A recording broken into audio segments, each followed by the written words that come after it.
Men have fought over the Riverlands since the Dawn Age, though that's to be expected of things that rest below the neck. Doesn't help that the Riverlands are between everything and everything else. The Westerland's gold, the Reach's grain, the Vale's rock, and the North's snow?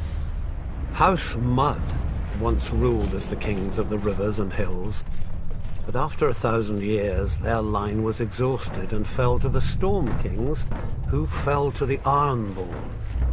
I suppose after years of drowning at sea, our rivers look pretty attractive to that race of pirates and rapers. Never mind that their monstrous castle, Harrenhal, was too large to staff and garrison. It turned out the Ironborn wouldn't be there long enough to bother. Aegon Targaryen landed to our south, and, as had many before him, liked the look of the Riverlands. My ancestor Edmund Tully led the desertion of Riverlords to his cause, and was rewarded by getting to watch King Harren burn in his own tower. Unfortunately, that's not all Edmund got. House Tully was named the Lords Paramount of the Trident, which means we had to keep in line all those lords who hadn't governed themselves for thousands of years. We were now responsible for aiding the Malisters at Seaguard against the pouting Ironborn whenever they got cheeky.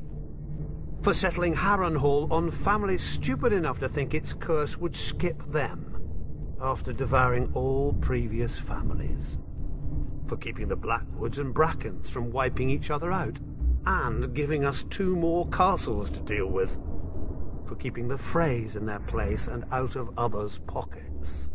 For marrying off our sons and daughters wisely enough so we didn't follow House Mud into, well, the mud.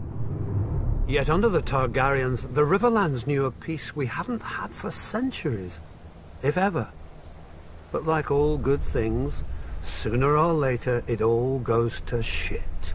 And our shit had a name. Aerys Targaryen.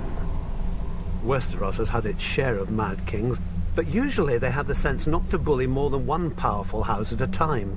Aerys soon blundered into a triple alliance. The North, Stormlands, and Vale rose against him. But of course, where do you think most of the blood was spilled? My brother Hoster guaranteed the answer to that with the marriage of my niece to Eddard Stark, the Warden of the North. At least Hoster didn't send her to Robert. So, the Riverlands joined the war against the Mad King, and it was on one of our rivers that Prince Rhaegar died, sealing the fate of his dynasty. Robert was a great soldier and a horrible king. Drinking and whoring are their own brand of madness when you sit on a throne that everybody wants. He died, and another war started. Again the armies marched. Again the Riverlands burned. If Westeros isn't careful, pretty soon our people will grow some sense and abandon this place for a safer realm, like the Dothraki Sea. I joke, of course. The Riverlands are our home, and God's help us, we love it. Still, as they say, the king eats and the hand takes the shit. The same is true of the Riverlands.